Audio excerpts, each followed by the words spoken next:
My name is Holly Potts. I'm 27. And for 17 years, my own family removed me from every photograph, replacing me with an empty chair wearing my red cardigan. Last February, a cracked tooth exposed everything. My dentist showed me the x-ray. 4 front teeth, fractured to the roots. 4 porcelain crowns, $3,200. The minimum. I had $1,400 saved, and a client had just dropped me for an AI tool. The math was gone. So I did something I hadn't done in 5 years. I drove to my parents' house.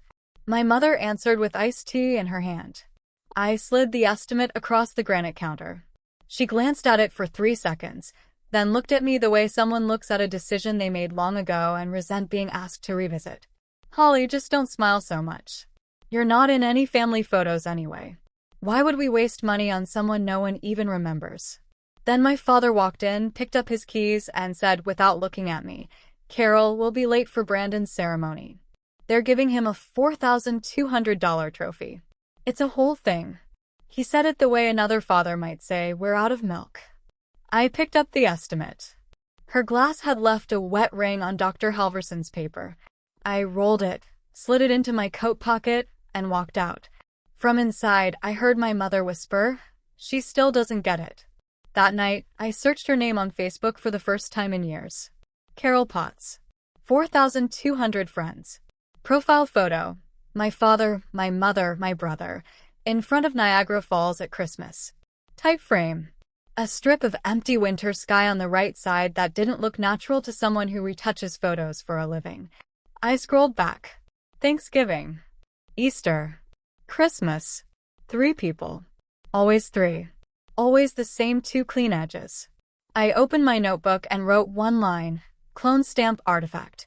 Possible. Then a second line, why didn't I look sooner? To answer that, I have to go back to Thanksgiving 2008. I was 10. My grandmother's house. A green bean casserole with a crisp top only she knew how to make. My Aunt Vivian, a professional photographer since 1990, set up her tripod at the end of the table like always. I wore a red cardigan. My grandmother had picked it out herself and said, "This is your color, Holly. You wear red better than your mother does." Aunt Vivian took the photo. I stood left of my brother Brandon, already 3 inches taller than Dad, already being scouted by an academy in Pittsburgh. A week later, I checked my mother's Facebook page. Same table. Same casserole. Same grandmother. Same Brandon. But where I had been standing, there was a chair. And draped neatly over the back of that chair was my red cardigan. I went to my mother. "Mom, where am I?" She didn't turn around from the counter. "Honey, the lighting on you wasn't good. I edited it for the album. You photograph better in profile. Trust me." From the living room, "Trust your mother. She knows Facebook." I went back to the screen and stared at that cardigan. And I told myself this for years, that it meant I was still there. That I had just stepped away. That I was about to walk back into the frame. I was 10. I believed it. Fast forward to my brother's 30th birthday dinner. 50 guests. A ballroom. My father stood, raised his glass, and announced to the room, "To our only child who made us proud." I sat there like a stranger at someone else's table. Then my Aunt Vivian, the same woman who took that Thanksgiving photo in 2008, picked up her fork and slammed it against her plate. The room went silent. My father's face turned the color of old paper. Because Vivian had been carrying something for 17 years. And that night, in front of everyone, she was done carrying it alone. "It's time she heard the truth," she said. And what she said next destroyed my parents in under 60 seconds. Before I tell you what Vivian revealed, like this video and subscribe if you believe invisible people deserve to be seen. Drop a comment. Have you ever been erased by someone who was supposed to love you? I read every single one. I was 11 when the Christmas card arrived. My father prints 80 cards every December. Heavy stock, mailed to insurance clients. Part of his marketing budget. He files it on his tax return. That year's card. My father in Navy, my mother in Navy, Brandon in Navy. And where I would have stood, a slightly out-of-focus brick wall. I asked my father. He didn't look up from his paperwork. "It's a business card, sweetie." You're not part of the agency. Allstate doesn't insure children. My mother walked through with laundry. And your brother needs his shoulder visible. He's been scouted again. A week after Christmas, I found the original photograph in the recycling bin, torn into 4 pieces, coffee-stained. 2 pieces still showed me. 11 years old. Navy turtleneck my grandmother had picked out, standing exactly where the brick wall now was. I kept one of the pieces. I hid it inside my school dictionary. I kept it for 14 years. The summer I turned 12, at a neighbor's barbecue, I stood 8 feet away behind a fence holding a paper plate. I heard my mother answer when Mrs. Tanner asked about me. Her voice was smooth, rehearsed. Oh, Holly has special needs. She's struggled this year. We're considering a residential program. The adults nodded. Someone laughed about something else. I looked down at my burger and understood something for the first time. I wasn't a problem in our family. I was a story. The story they told neighbors to explain why I wasn't in any of the pictures. I didn't eat another bite of food that entire summer. That fall, I started going through my father's desk drawers when he wasn't home. In October, I found it. Buried under tax returns, a Navy and cream brochure. Brandon Sports Academy, Pittsburgh, Pennsylvania. Summer intensive, $38,000. Stamped, paid. Behind it, a money order. First Niagara Bank, $38,000. Payer, Edith Potts, my grandmother. The memo line had been scribbled out so hard the paper nearly tore. But when I held it up to the desk lamp, I could read my grandmother's tight cursive underneath. For my granddaughter's college fund, Holly. Written over the scribble in my father's hand, 4B gift from mom. Behind the money order, a refund receipt.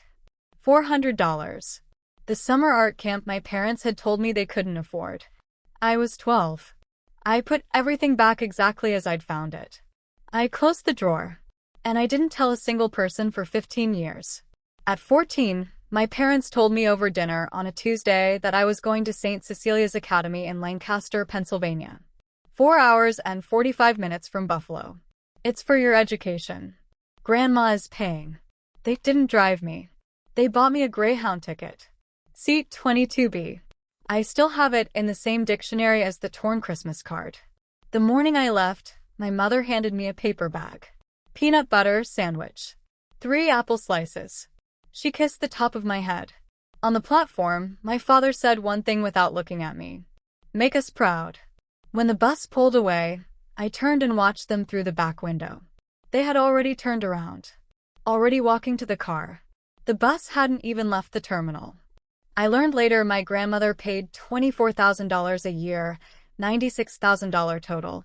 Not because she believed in the school, but because she had quietly decided that removing me from that house was the only protection she could give me without losing her son. I went home one weekend a month. I slept in the basement. My mother said the guest room was for company. There was never any company. In November of my second year at St. Cecilia's, I stood on a chair in the library, reaching for To Kill a Mockingbird. The chair slipped. The corner of an oak study table caught me at the front of my jaw. 4 teeth cracked at once. The school nurse called my mother. I lay on the cot with gauze in my mouth, listening. Mrs. Potts, she needs an oral surgeon within 48 hours. Just stabilize her. We have plans this weekend. Her Buffalo dentist can see her over Christmas. The dorm parent looked at the nurse. The nurse looked at me. I said nothing. I was 15. I had already learned that this was the kind of thing my mother said, and that adults around me did not push back. 3 weeks later, Dr. Halverson's office, Elmwood Village. First visit. She patched what she could. She told my parents gently that without an oral surgeon the damage would compound year over year. They thanked her, signed the paperwork, and drove me back to Lancaster 2 days after Christmas.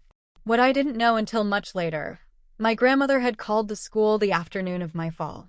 She asked for me. My mother intercepted the call and told her I was sleeping, told her the dentistry was being handled. My grandmother hung up, made herself a cup of tea, and didn't push harder. She had a stroke 18 months later. By then she was afraid of losing what little access she still had. The summer I turned 16, I found an envelope in the bottom of a laundry basket, small, lavender, my name in my grandmother's handwriting. It had been slit open with a steak knife, resealed with clear packing tape. Inside, a birthday card. Carnations on the front. She always loved carnations. One line inside. Happy 16th, my Holly. I'm thinking of you. Come for coffee anytime. JlMy. At the top, in red ballpoint, in my father's handwriting, return to sender. Wrong address. The post office stamp said, delivered. Refused by addressee. My grandmother lived 12 minutes away. I put the card inside my copy of To Kill a Mockingbird and took it back to Lancaster. I never asked my mother about it. I didn't know yet that there were 16 more. Edith Potts died on a Sunday in June 2018. Buffalo General Hospital, room 412. Pneumonia. She was 79. I was a sophomore at SUNY Buffalo, living in a studio off Elmwood. No one told me she was in the hospital. My mother called at 12:40 in the afternoon. Holly, Grandma's gone. The nurses need a family member to sign the release. I drove 15 minutes. She had been dead for 40. A nurse met me in the corridor. Are you family? We just need a signature. Yes, I said. I'm her granddaughter. On her side table, a vase of wilting carnations. Water an inch low. Aunt Vivian had brought them 3 days before. I signed the release form. I didn't cry. Not yet. I had never been allowed to be alone with my grandmother long enough to know what grieving her would feel like. On her death certificate, in the line marked next of kin notified, the names were James, Carol, and Brandon. Mine was not there. 4 days later, Forest Lawn Cemetery. Gray, Buffalo humidity. I stood at the back. My brother flew in from a road series in Scranton and stood at the front with my parents. My father gave the eulogy. She loved her boy. She came to every game. She was a Potts to the core. He did not say my name. He did not say granddaughter. He said her boy. The wreath against the casket read, from Edith's loving family, James, Carol, and Brandon. An elderly woman in a long black cardigan stood beside Aunt Vivian, watching me. Small.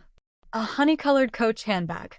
After the casket was lowered and most cars had left, she crossed the grass in low black heels and walked straight to me.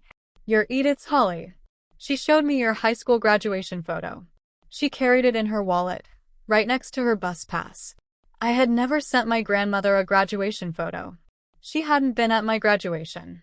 I had no idea how it reached her. I'm Beverly Lynn. Your grandmother was my closest friend for 30 years. I'm so sorry I didn't know you better. She squeezed my hand once and walked back to her car. I watched until she was gone. Then Aunt Vivian stepped beside me and placed a small lavender envelope in my palm. My name in my grandmother's handwriting. She wrote it a month before she died. She gave it to me at the hospital. She made me promise you'd get it. I opened it behind a black town car in the parking lot. 3 paragraphs. The handwriting was shaking. My Holly, I have been writing you for years. I don't know if you received any of them. If this is the first, I am so sorry. I love you more than any photograph could ever show. I read it twice. Folded it. Put it in my purse. Are there others? Aunt Vivian didn't soften her face. There are 16 more. 7 years passed. August 2025. My studio in North Park. Otis on the windowsill. My mother FaceTimed me. Daddy and I are moving to Naples. We close October 1st. And Brandon's 30th is September 13th at the country club. RSVP, yes, you've been distant. People are noticing. I'll be there, I said. I didn't mention the kitchen. I didn't mention Dr. Halverson's estimate. I hadn't spoken to her in months except short polite texts. After the call, I phoned Aunt Vivian. They're selling the house. Did you know? 10 seconds of silence. They asked me to help with the garage next week. I'll be there Wednesday. What I didn't know was that Aunt Vivian had been carrying a small brass key on her keyring for 7 years. A paper label tied with green twine. The handwriting was my grandmother's. It read, Safe for Holly. Wednesday, 10 a.m. My father was at his Allstate office. My mother was at a country club lunch. Aunt Vivian was alone in the garage. Behind a rubber bin marked Christmas decorations, in the corner, sat a small safe the color of dust. She tried the brass key. The bolt turned. Inside, a folder 3 inches thick. A leather album, worn at the spine. 16 lavender envelopes, tied together. Every envelope addressed to my name. Every envelope sent to my parents' Williamsville address.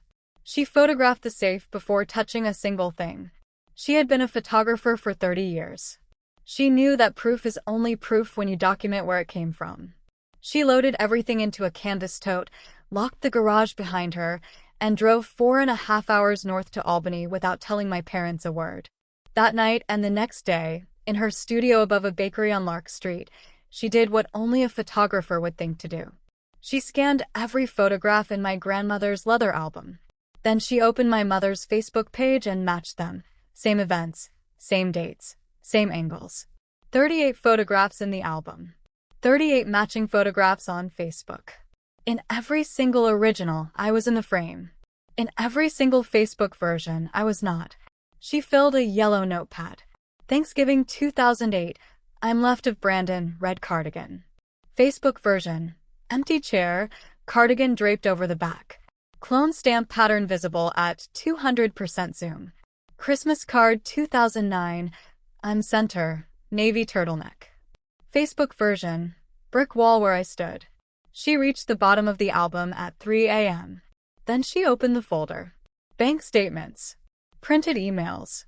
The earliest dated June 2008, a scan money order, $38,000. Payer, Edith Pothots. Payee, Brandon Sports Academy, Pittsburgh. Memo line, clearly legible. For my granddaughter's college fund, Holly. Above it, in my father's black ballpoint, 4B, gift from mom. The same money order I had held up to a desk lamp at age 12. This time she believed it. This time there was documentation. Then she opened the next file. An email thread. The subject line read, Standard Removal. The email thread ran from October 2008 to December 2024. My father, James Potts, writing from his personal Gmail to a man named Roland Bishop, a photo retoucher operating out of a basement in Pittsburgh. The first email read, Roland, please remove the third figure from frame 12. Same as we discussed last year. Invoice me as usual. The last, Roland, Christmas attached. Standard removal. PayPal as usual. Thanks, Jay. 38 PayPal receipts. Between $80 and $120 each. 17 years. Total, just under $3,800. The price of one minor league trophy package, to erase me from my own family. Aunt Vivian called me at 9 a.m. on a Saturday. Come to the Lake Erie Diner in Hamburg. Alone. Don't tell your parents. What did you find? More than I expected. The last time I'd been to that diner I was 8 years old. My grandmother had taken me for blueberry pancakes after a doctor's appointment. We'd sat in the back booth by the window that looks out at the lake. When I walked in, Vivian was already there. Same booth. 2 cups of coffee. Her pancakes untouched. She slid a folder across the table without a word. The first page, a side-by-side print. Thanksgiving 2008. On the left, me, age 10, red cardigan, standing next to my brother. On the right, the version I'd been looking at for 15 years. The chair. The draped cardigan. The empty space. I put my hand on the page. After a moment, I noticed it was shaking. That's me. Yes. I turned the page. Christmas card 2009. Easter 2012. Brandon's high school graduation. I had stood 3 feet behind him in a navy summer dress. Vermont 2016. Thanksgiving 2019. The year I had still believed my mother might be embarrassed enough to change. Christmas 2022. Christmas 2024. The photograph I had stared at on my couch at 3 a.m. 4 months earlier. I closed the folder. What else? She set the bundle of 16 lavender envelopes on the table. 17 letters total. Your grandmother started writing them the year you went to Lancaster. She wrote through the Christmas before she died. Your father intercepted every single one. You used their Williamsville address for taxes, for insurance. She asked him for your address every year. He gave her his own. Every letter went to their mailbox first. I picked up the bundle. They smelled faintly of lavender. My grandmother had always kept a sachet in her cardigan drawer. I drove home to Buffalo. That night I sat at my studio table with all 17 envelopes in front of me and opened them in order by postmark. Christmas 2012. Birthday 2013. Easter 2013. Birthday 2014. The one I had already read at the cemetery. And then the ones I had never seen. Notes about her garden. Updates on Vivian's photography shows. Small private worries. The Easter letter from 2014, the year I broke my teeth in the library, said, "I heard about your accident at school. Your mother promised the dentist visits were going well, but a friend at the post office said you'd been seen on a Greyhound, not in a car. I do not understand. I hope you'll be ready to smile at your senior portraits in 2 more years. I'll be in the front row." I had not been allowed to be in the senior portraits. The birthday letter from 2016, the year I started college.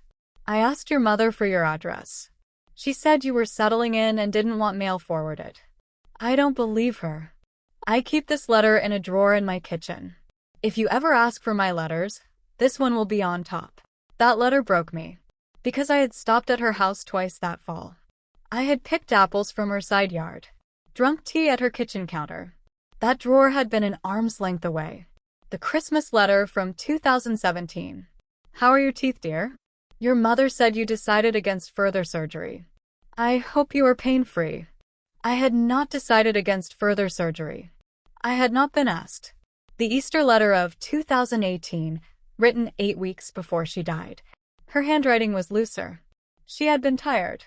"I am sorry I was not louder. I thought love would be enough. I should have been louder." And at the bottom, in slightly steadier ink, "I begged my son to let you smile in the family photograph. He said you didn't fit the frame. I closed it, put it on top of the others." Otis stepped onto my lap and pushed his head against my chin. I opened my notebook and wrote one line. She knew she was the only one who tried. The sun came up around 6. I made tea I didn't drink. Then I opened Photoshop and laid out 8 side-by-side comparisons, my aunt's scans against my mother's Facebook posts. I had been retouching images professionally for 5 years. I knew exactly what my father had paid for, and exactly what it would cost him to undo. I opened my calendar. Brandon's 30th birthday. Buffalo Country Club. September 13th. 21 days.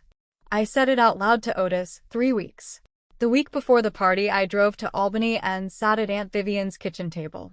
On her cork board, 8 side-by-side prints, 2 columns, in the order we were going to show them. She had built the slide deck on her iMac. Let the photographs speak. You stay seated. And the letters on the buffet table, next to the cake. I've already spoken to the event coordinator. She thinks I'm making a tribute slideshow. She's agreed to project from my laptop. She poured coffee. We didn't talk much. We didn't need to. On my way out, I asked her one last thing. Is there anything else in the folder? She looked at me the same way she had in the cemetery 7 years earlier. There's one more thing I haven't shown you yet. You'll see it at the right moment. Trust me. The Friday before the party, my mother texted. Holly, please wear navy. Brandon's color theme. Nothing bright. We don't want the photos to look unbalanced. A few minutes later, another text. And please put on lipstick. We have a real photographer this year. I read both messages 3 times. Then I set my phone face down. Saturday, September 13th. I dressed at 4 p.m. Navy blazer. Navy trousers. A pale silk shell I'd owned since college. I left the red lipstick I'd bought for this night in the drawer. I stood at the mirror by my front door. Otis watched from the bed. I wrote 3 lines in my notebook. You stay seated. You let her speak. You smile only when you decide to. Then I looked at myself in the mirror. I lifted the corners of my mouth. I let my front teeth show, cracked, yellowed at the edges where the temporary crowns met the gum. The reason I had spent 8 years cupping my hand over my mouth in every conversation that mattered. I held that smile for 2 seconds. Just long enough to remember I still could.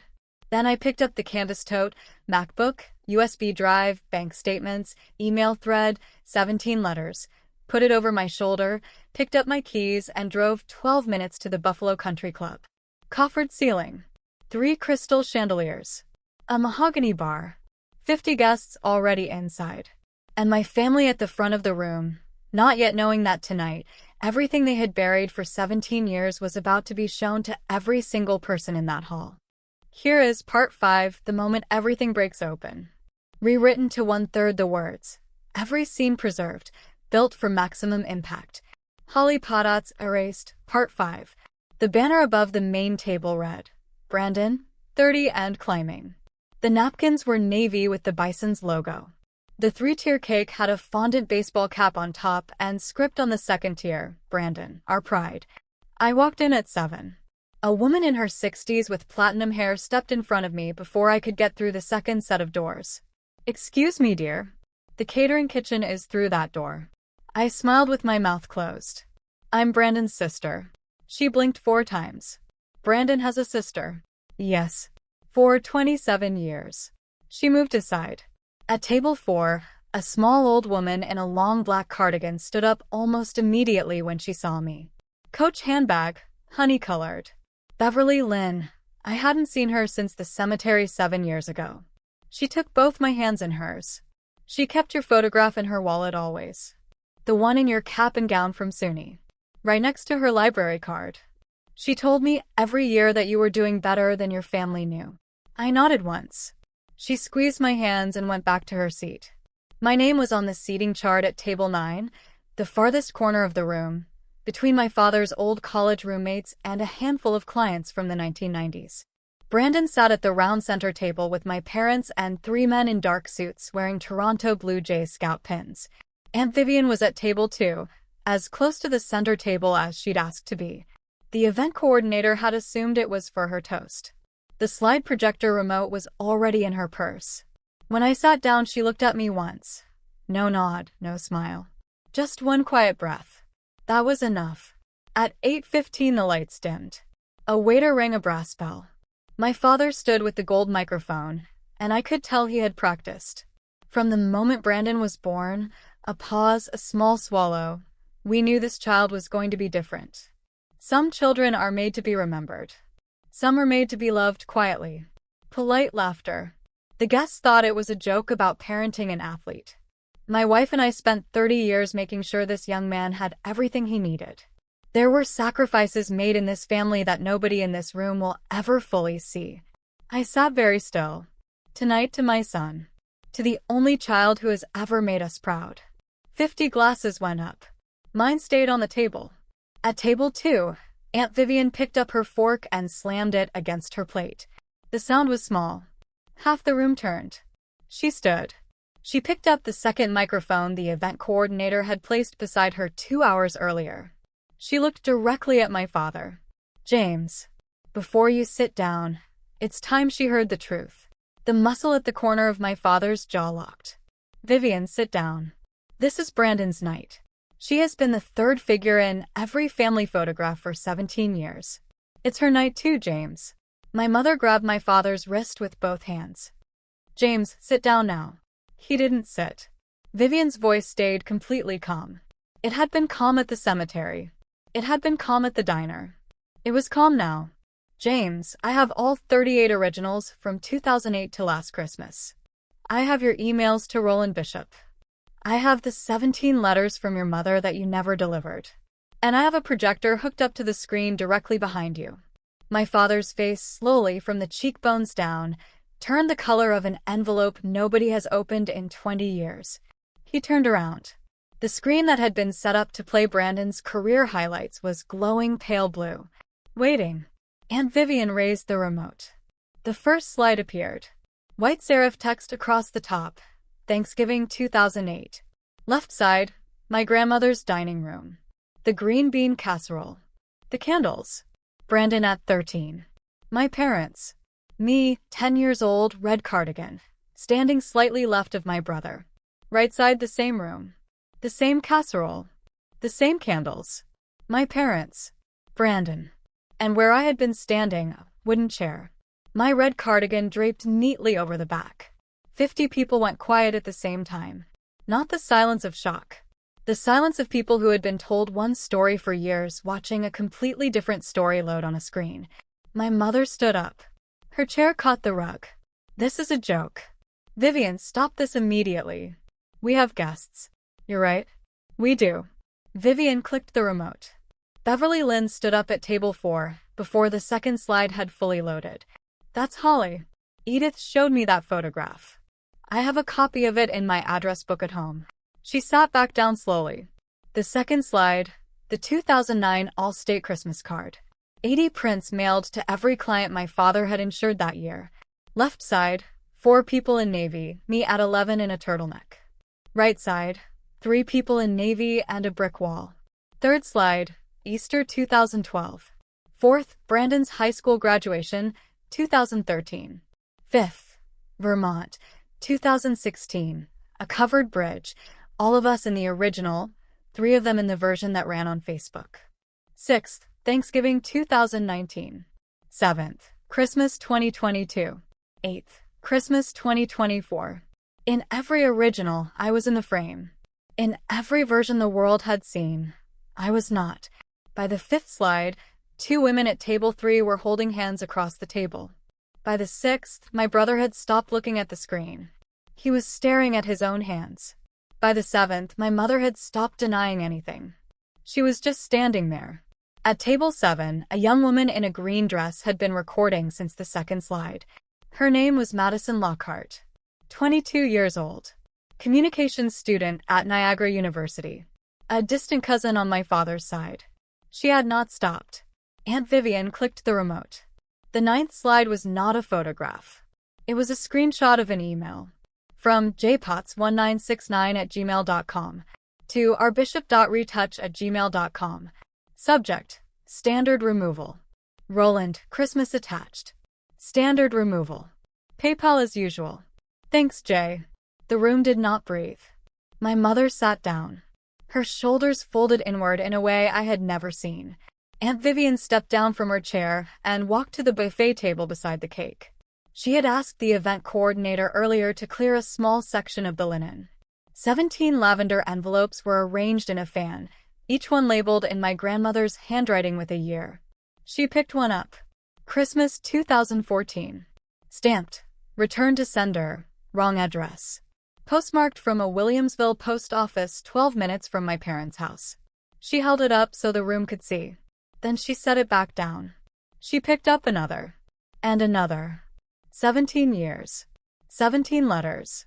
17 times my father had held out his hand for what was meant for me and sent it back. My grandmother had written through a stroke. She had written through fear. She had written through the quiet devastation of a woman who had figured out what her son was doing and was not strong enough to stop him and was not willing to stop trying. She had written until 8 weeks before she died. In the last letter she had said, "I begged my son to let you smile in the family photograph. He said you didn't fit the frame." The room was completely still. My father had not moved. My mother had not spoken. My brother was still looking at his hands. And I was sitting at table 9, the farthest corner of the room, right where they had put me, watching 50 strangers learn the truth about my family before I had ever been allowed to tell it myself. Aunt Vivian looked at me across the room. "There's one more thing," she said. She reached into the folder. Aunt Vivian picked up another envelope. Easter 2017. The last Easter your grandmother was fully lucid. She asked how Holly's teeth were. She asked twice. She returned to the microphone and looked at my father. "James, you didn't just erase your daughter. You laundered your mother's gift to her." She raised the remote. The 10th slide, a bank statement. First Niagara Bank, June 2008. Money order, $38,000. Payer, Edith Pothots. Payee, Brandon Sports Academy. The memo line zoomed to 200%. My grandmother's original cursive visible beneath my father's scribble. For my granddaughter's college fund, Holly. My brother spoke for the first time all night. So quietly the guests at the center table had to lean in. "Mom, was the money for Holly?" My mother answered the way she had answered 100 questions about me over 30 years. Without thinking. Without pausing. "Brandon, your father knew best." He looked at her. Then he looked down at his hands.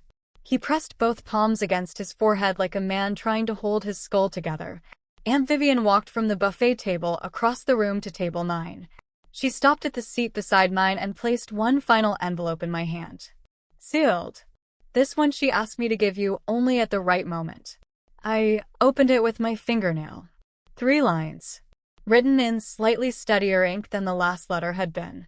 My Holly, if you ever read this, smile with your teeth. The world is not too small for them. JlMy. I read it. I read it again. I stood up. I lifted the microphone Aunt Vivian had placed next to my plate at the start of the evening. I lifted it because I wanted my grandmother's words to be in the room, not just in my hands.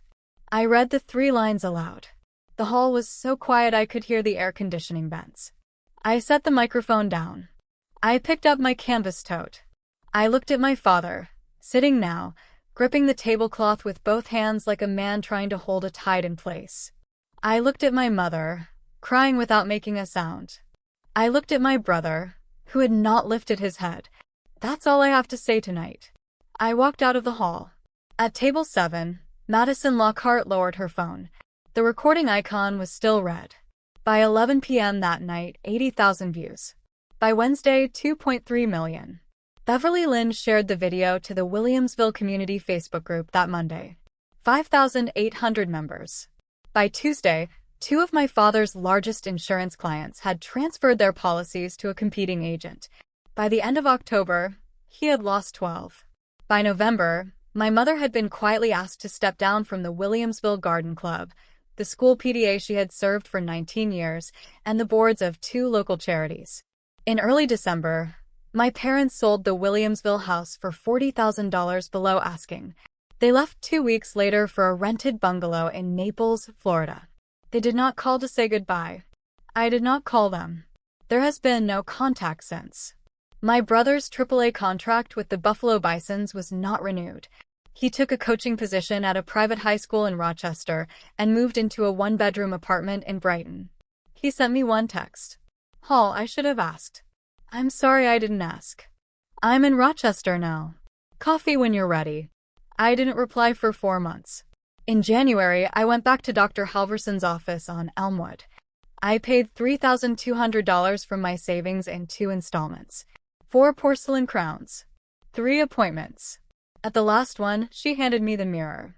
The shape of my mouth was different. The color lighter. The crowns sat flush against my gum line. They didn't pull. They didn't catch. I went home and took a photograph of myself in the bathroom mirror. My teeth showed. I hadn't posted a smiling photograph of myself in 8 years. I didn't post that one either. I just looked at it. For a long time. In February, I signed a contract with Hallwall's Contemporary Art Center, 3 blocks from my studio on Delaware Avenue. The director had seen Madison's video. She had reached out in October. The gallery would be honored to host whatever you want to make of it. In March, my exhibition opened. It is called The Third Figure. 38 pairs of photographs. Originals on the left. Retouched versions on the right. Each pair labeled with the date, the event, and 1 small printed line. From the personal archive of Vivian Caldwell, family photographer, 1990 to 2025. Aunt Vivian came to the opening in the same long black cardigan she had worn to my grandmother's funeral. She took the first formal photograph of me with my new teeth showing. It hangs at the entrance to the exhibition. Brandon sent a card. 1 line. I'll come when you say I can. I texted him back on the morning of the opening. Not yet. But not never. He came on the second-to-last Sunday of the exhibition's run. He stood in front of the Thanksgiving 2008 pair for a long time. He didn't speak. He didn't look at me. He stood there long enough that the gallery attendant brought him a folding chair without being asked. He sat in front of that photograph for almost an hour. When he finally stood, he walked to the back of the gallery where I was standing near the thank you wall. He didn't try to hug me. He didn't try to apologize again. He said, very quietly, I would like to learn how to be your brother, if you ever want to teach me. On his way out, he stopped at the front desk and made a donation to the gallery in our grandmother's name.